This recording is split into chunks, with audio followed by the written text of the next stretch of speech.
Hello everyone, this is lecture 32 for the accident magnetism. In the last lecture we have seen the EM waves inside a conductor and we have seen the intensity and the energy for that.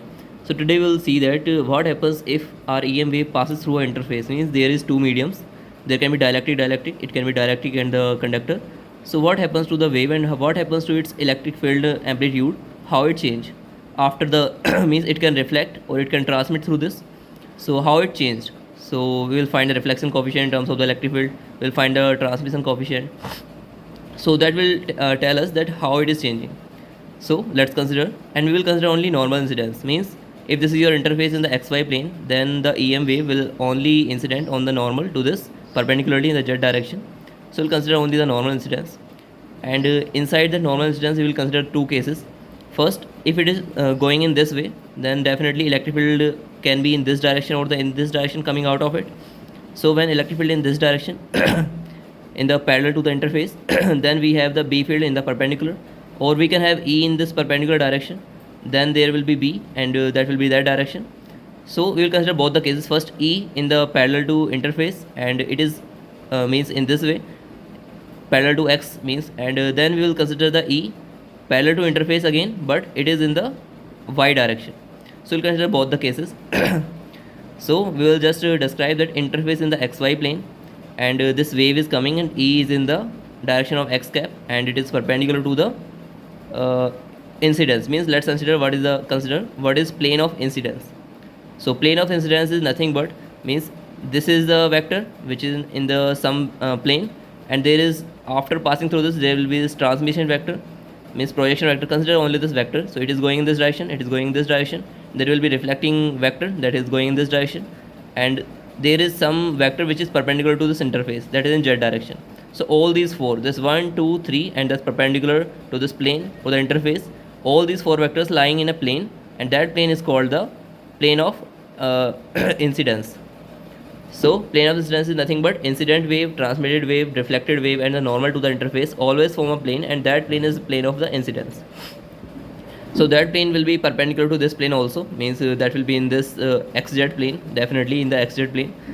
So that's how you can find the plane of incidence. So first, E is in the plane of incidence. So E is in the plane of incidence. So let's see. Now let's consider some things. Means there is permittivity and the permeability and the refractive index for the first medium and the second medium. So we'll consider that the mediums are non-magnetic. So mu1 will be equal to mu 0 and mu2 will be equal to mu 0 and mu r will be 1 for both the cases. But n1 and n2 will be different. And that is the case. And we'll consider that there is no free charge at the interface and there is no free charge density. Means free charge density or free current density, that will be 0. So what happens if this is the case? We consider then there will be some boundary conditions at the interface for this coming and the outgoing transmission wave and the coming and the reflecting wave. So at the interface there will be 4 boundary conditions. So boundary conditions will be, first, E1 parallel will be equal to E2 parallel. We studied about this. Means E1 parallel component at the interface will be equal to E2 parallel going into the second medium, and epsilon 1 E1 perpendicular will be equal to epsilon 2 E2 perpendicular. But see, there is this E1 is parallel to the interface, there will be no perpendicular component, so we don't need this second equation, but this will be true. So now the third condition is, if this is your E1, then B will be in coming out of direction, because E cross B will give you K. So this B will be in the again parallel to the interface, so there will be no perpendicular component of B also, so only parallel will be involved. So we only need this equation, and B1 perpendicular equal to B2 perpendicular, but there is no perpendicular component here for the electric field or the magnetic field, so that's why we don't need these two equations. So we will need only these two equations.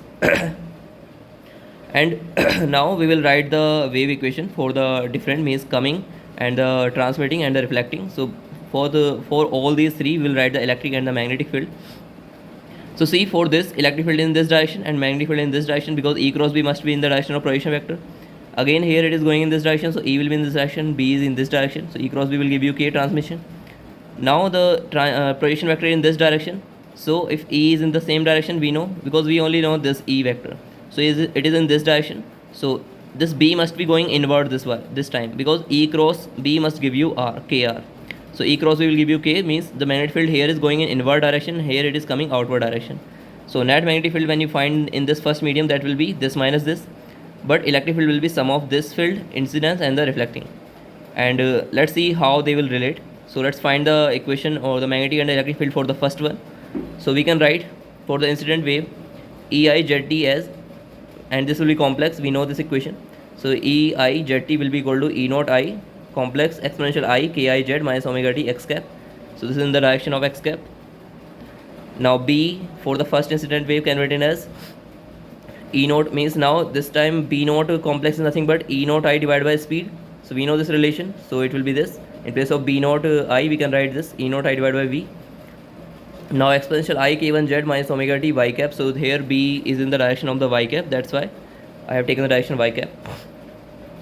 Now for the reflected wave, now this wave is going in this way. So for that, let's write the electric field in the same direction. So we can write electric field as ERZT as E naught R exponential I minus KIZ minus omega t. And see, we have taken this K as same here as it was here because it is in the same medium. But see, this is the direction is opposite. That's why I have taken minus Ki here. So minus KIZ minus omega t. And this will be x cap. Now for the magnetic field, it is going inward. So it is in the minus y cap direction this time. And again we will use the same relation E naught by V. So it will be E naught R by V. So minus, because minus y cap direction will give you direction of B. So exponential I minus K KIZ minus omega t. So Ki will remain same in the four cases because it is in the same medium. So these will the equation for the reflected wave. Now for the transmitted wave, let's write first the electric field. That will be ETZ equal to E naught T exponential I KTZ minus omega t. So we have considered K as KT and it is direction of x cap, and B again E naught T divided by V2. So this will be your B magnetic field. So I have written the all six equations for the incident, reflection and the transmitted wave. Now we will use them to find the relation, means now we will use these boundary conditions.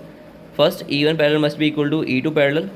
So what is E1? E1 is whatever the magnetic electric field in the first medium, so that will be E1 due to this incident and E1 due to reflection. That must be equal to E2 parallel, that is means electric field due to the transmission wave. So what we'll take at the end, this is condition at the interface, means we will consider at z equal to 0. So at z equal to 0, this will be exponential I minus omega t, and this is your electric field. And for the magnetic field will be, means for the reflection it is again I minus omega t at the interface, means putting z equal to 0. Electric field for the transmission will be z equal to 0 will give you exponential I omega t E naught t. So sum of these two will be equal to this. So let's write that. So at z equal to 0, E1 parallel must be equal to E2 parallel, and this sum will give you this, and this will cancel out. So E naught I, E naught R equal to E naught T complex. So this is your first equation. Now let's find the magnetic field, means at the interface we will use this second condition again. B1 parallel by mu1 equal to B2 parallel by mu2. So let's find B1 parallel.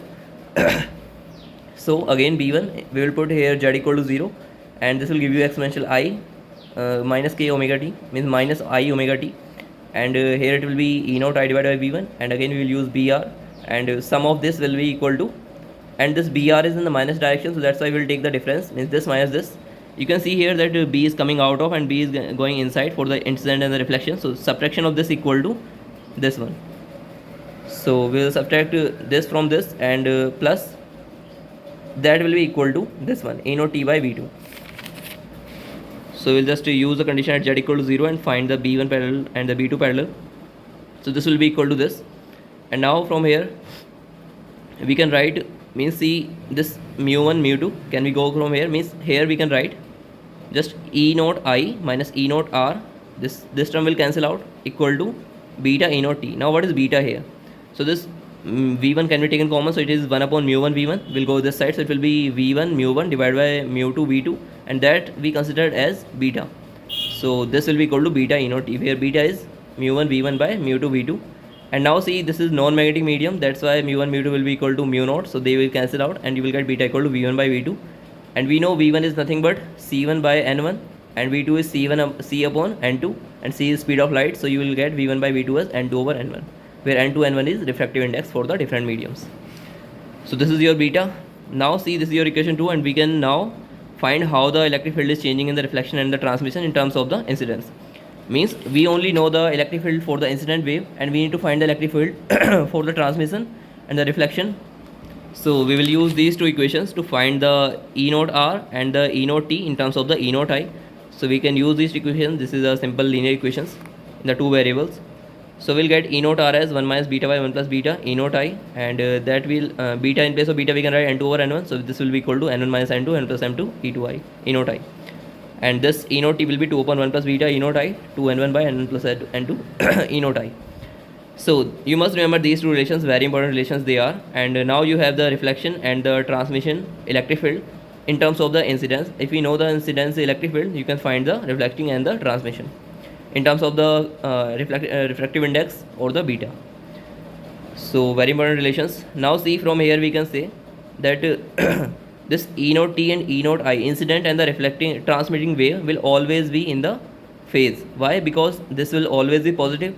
So transmission and the incidence will always remain in phase. But see here, this, if N1 is less than N2, then this came out to be negative, and the reflecting and the incident wave will be out of phase. And this will be in phase with the reflecting only when N1 is greater than N2.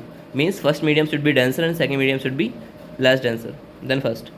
So transmitted wave is always in phase with the incident wave. Reflecting wave is in phase of if N1 is greater than N2, and reflecting wave will be out of phase with the incident wave when the N1 is less than N2, because this is negative. So you must remember these 2 points. Question can be framed from here.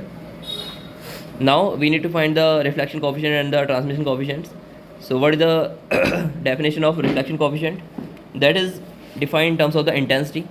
So for the reflection coefficient, we will take the ratio of reflecting intensity and divide by the incident intensity. And for a transmission, we will take the transmission intensity and divide by the incident intensity.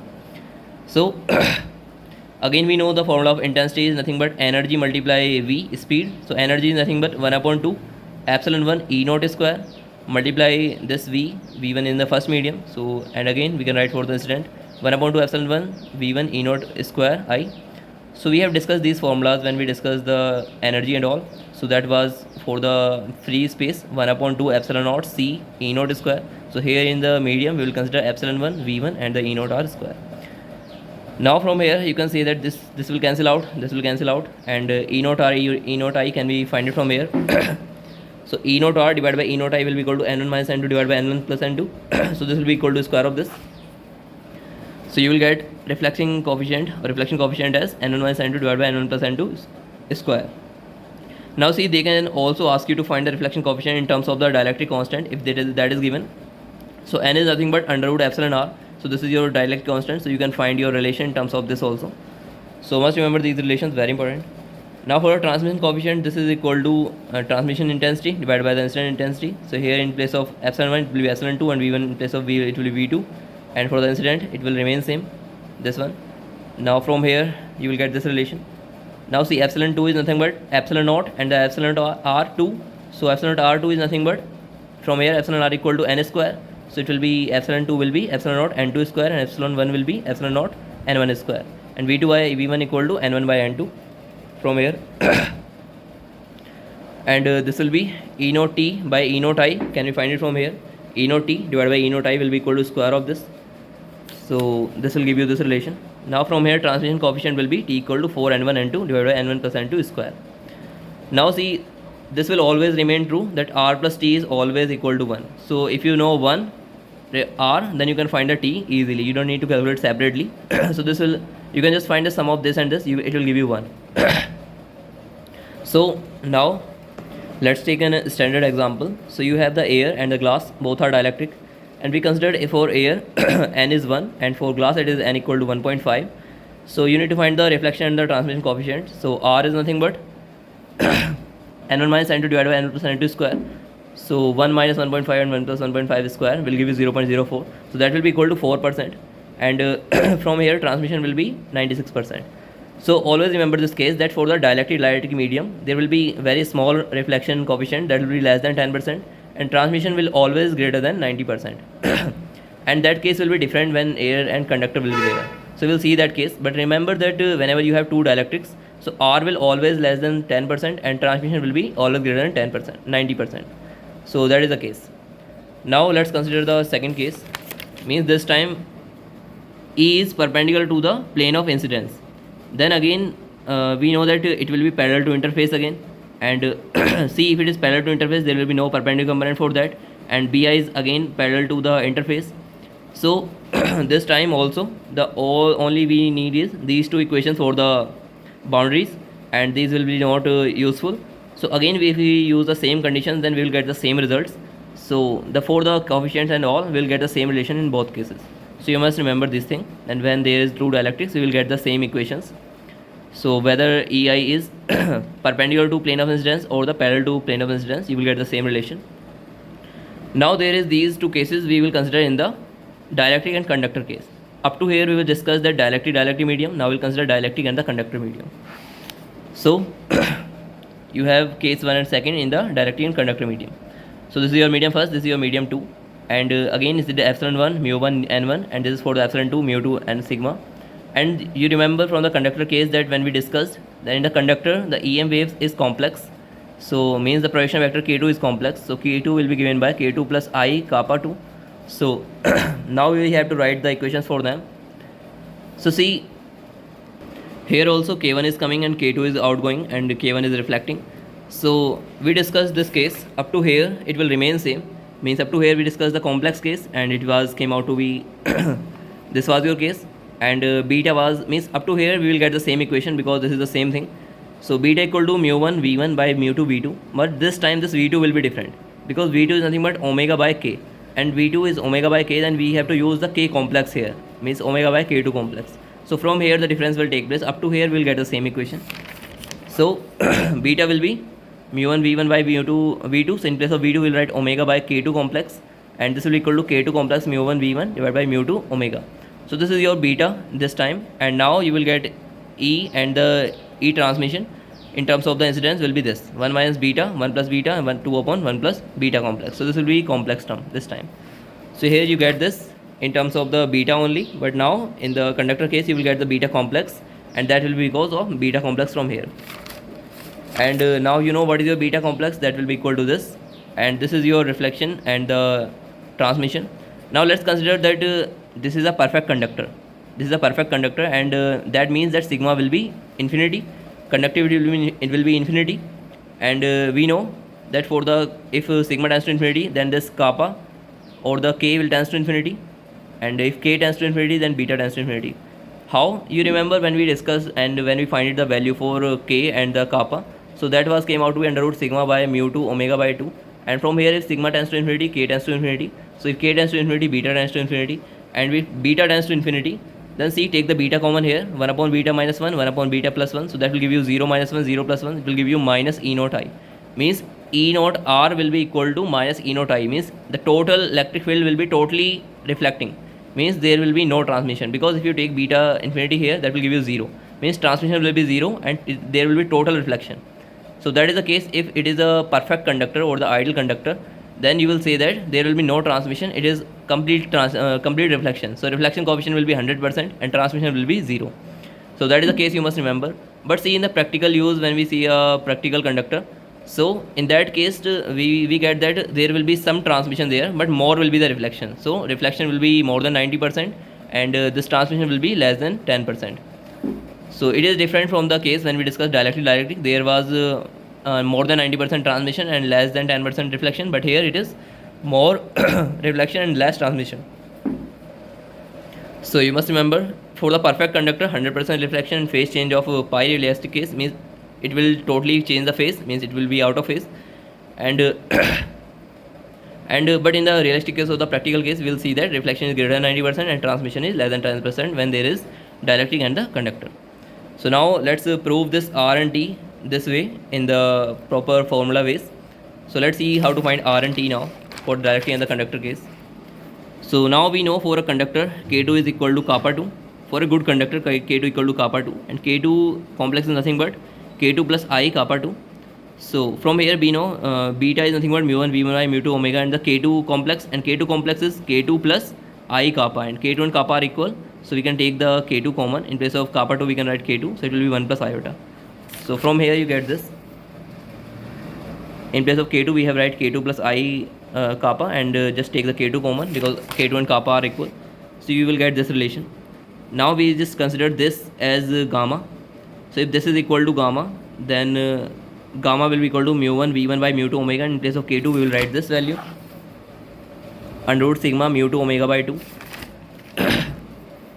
So this is your gamma. Now what is R? R is intensity divided by intensity, reflection and the incidence. So this is your reflection coefficient. So again IR by I will be given by E naught R by E naught I. From here you can just remember this formula.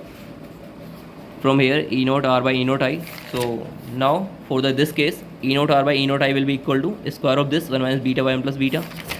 So that will give you this, and now this is equal to this, and see this beta is complex, so we need to find this mod square. How can you find? So you remember for a complex number mod of z square equal to z multiply z conjugate. So we have to take this multiply the conjugate of this. So beta is this, so conjugate will be gamma 1 minus iota. So r is nothing but this multiply conjugate and this multiply conjugate. So the conjugate will be 1 minus beta will give you 1 minus gamma 1 minus iota, and this will give you will get in this. Now 1 minus gamma plus iota gamma, and here you can just multiply 1 minus gamma plus iota gamma, and denominator you will get this. Now you can say that it is a minus b, a plus b, and a plus b, a minus b. So you can take the a square minus b square. So it will be u, and I square will give you minus. So a square minus b square will be a square plus this plus gamma square. And see, this reflection coefficient will came out of always greater than 90% for the dielectric and the conductor case. And if it is greater than 90%, then C transmission will be less than 10%. So this is the case you must remember. If you know the gamma, you can find the reflection coefficient or the transmission coefficient for the dielectric conductor case, and gamma is nothing but this mu1 v1 by under root sigma by 2 omega mu2, where v1 is the speed in the first medium, mu1 is the permeability of first medium, and mu2 is the permeability of second medium, sigma is the conductivity of the conductor, and omega is the frequency. So let's consider a case. So an example, there is air and the silver, and for the air we have considered at it is like some vacuum we have considered, means epsilon 1 equal to epsilon naught and mu1 equal to mu naught, and refractive index is 1, and with that's how the speed will be c, again speed of light in the air. So in the silver we have considered mu2 equal to mu naught, and sigma is given, conductivity is given 600 10 to the 7 omega meter inverse, and omega equal to 4 into 10 to the 15 and per second. So this is the case given. Now we need to find the reflection coefficient for this kind of thing. So gamma is nothing but gamma is this. Now speed is c, and this is sigma by 2 omega mu2, and mu2 is same as mu1 because this is non-magnetic material, so it will be mu1 mu2 will be mu naught. So in place of this it will be mu naught mu naught. So you will get this relation. Now mu naught square will go inside, will give you sigma mu naught by 2 omega. So just substitute the value of c, speed of light, mu naught from here, and 2 omega is here, and sigma is also given. So you will get gamma is 29. So if now gamma is 29, you can find the reflection coefficient, that is 1 minus 29 will give you 28 square, and the 29 square, and 30 square plus 29 square, and that will came out to be 0.93, means this is 93% reflection, and then the transmission will be 7%. So this will always be the case, the reflection is greater than 90% and the transmission is less than 10%. So I hope it is clear to you. So that will be all for today's lecture. Thank you everyone.